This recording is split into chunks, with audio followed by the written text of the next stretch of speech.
Do you ever have a dream where you, letter, are, letter, stabbing a person trying to assault you, and they are turning into hamburger and just won't go down me either? Interesting. Actually, it is a recurring theme in my dreams where I'm unable to inflict violence on people who deserve it. That is a consistent thing that happens. Like it'll be a dream where there's some action scenario, some premise, and some, inarguably bad person, like they want to murder me, they want to kill my family, something like that. But you punch them and punches do nothing. Or I'll have like a knife and the knife will do nothing. You know what I mean? I distinctly remember this one time where there was someone I was trying to fight and, they could really hurt me, but no weapon would prevail against them. I had a chainsaw, and it might as well have been made of foam and rubber, Like I had the chainsaw, I was grinding it into their neck, but like it was doing nothing. I mean, it literally might as well have been like me pressing like one of those big pool noodles against their neck. They were like a evil dude. Don't weird me. They were trying to kill me. I was just trying to use any weapon I had in my proximity, but none of them were doing anything. It's a common phenomena, but why do you think that is? I think it's probably a combination of a sense of maybe powerlessness exemplified through dream logic, and also maybe a sort of lacking in self-awareness, reflection on our mortality, and the fact that it's kind of unfortunate that it's really easy to take a life. I don't know about you guys, but the fact that you can slip on a piece of ice and just die when you fall down is pretty weird, There are people who survive being shot 12 times, and then there are people who die because they, like, hit their head against a banister or something, It's, uh, lot of variability there. Sad bad boy 69 with $10. Have I read Worm? No, but it keeps getting recommended to me. I definitely want to. I have been reflecting on the 4,000 or 6,000 words that I've written on that premise that I rambled about, and then Tempest made into a segment without asking me. And I hate it, of course. And I was thinking it might actually be better to write it from a different perspective, Maybe the beginning bit would be more interesting if you're not in the head of the two superpowered individuals, but rather you're in the head of one of the soldiers. I'm kidding, Tempest. Who dies at the end, and then afterwards you jump to their perspective. I wonder if there would be some way to effectively instill in a reader the paranoia that must be inherent to being around a physically superior person. You know what I mean? I'm sorry, not physically superior just as in like they're strong, but as in like if they swiped their hand at you, they could like obliterate you, like you could punch them in the face and break your hand into dust, and they could punch you in the chest and leave a crater, like yeah, the transhuman dread, like Outlast, like like Invincible, right, like in an invincible way. Well, it is terrifying, the concept, right? I've said this so many times, and I continue to mean this. At the end of the day, political power only works because everyone is equally susceptible to bullets. At the end of the day, no matter how bad things get, no matter how tyrannical rulers are, no matter how evil men can be, everyone dies to a bullet. And for that reason, and that's a good thing, and for that reason, there's always going to be some kind of internal check on what people can do. And if you have people who break that dynamic, all of a sudden you have people to whom you have no capacity to defend yourself.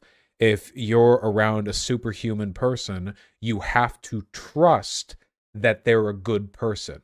And trust is the only thing that you have, because there are no consequences if they aren't. You can't defend yourself against them, and it's not like you can call the police because the police can't stop them either. It's essentially just a more immediate and personified version of the political immunity that like mobsters had in crime-ridden cities. They could inflict violence on you without fear of repercussion, and you can't do anything against them because you will die. They will send people after you no matter what. It'll be worse IRL than an invincible IMO. My opinion is that in a world that did have superhuman people, not only would a lot of the superhuman people just lose their fucking gourd and instantly think, guys, how many people think that the world would be fine if they were in charge? How many people, if you just randomly distributed powers, would immediately think, finally, now I can fix everything? And 2 hours later, the city is in a ruin with like all the superpower people trying to duke it out. I think it would get really bad really quickly. And I think that would immediately instill in most regular human people. Oh yeah, Justice League Unlimited was phenomenal, and I think of this all the time. Bender is great. You're completely correct. Yeah, True Safety Skull. It was a great scene, well done in the movie, and we just talked about that. Too yellow for you. But I think that would instill in the average human probably a really deep distrust and contempt towards super-powered people. You know what I mean? You know what I'm talking about? The idea that no matter what you do, maybe they're susceptible to a bullet, but are you going to be able to draw on them fast enough? By the time you even have a hand on a holster, they could have already, knocked your head off, literally.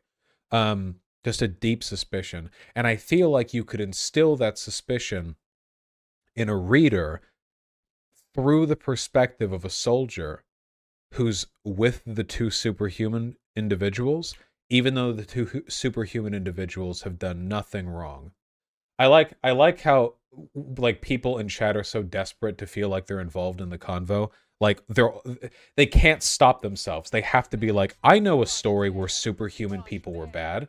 I know a story where superhuman guys, it's like that. Even if it was like that, and obviously everything is like everything else to some varying extent, what are you contributing to the conversation by just listing properties that share characteristics? Sheesh. The closest person here got with Justice League Unlimited. They had a whole arc dedicated to this.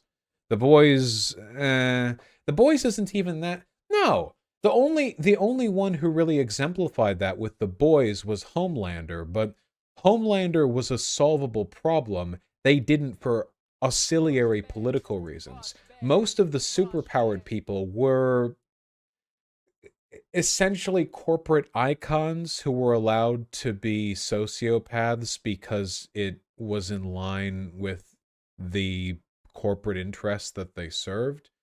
Um, but I think there's look. The point that I'm trying to get at is that I feel like it'd be interesting is if you had two superpowered people, the ones that I talked about before, and they are, and I want to be clear, good people. They're not just good people, they're actively humanitarian.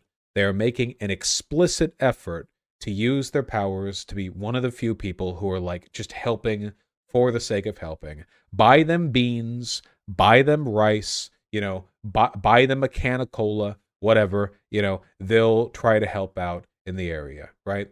And I feel like in spite of that, you could still instill a great degree of distrust. What am I doing? Let me finish with these donos.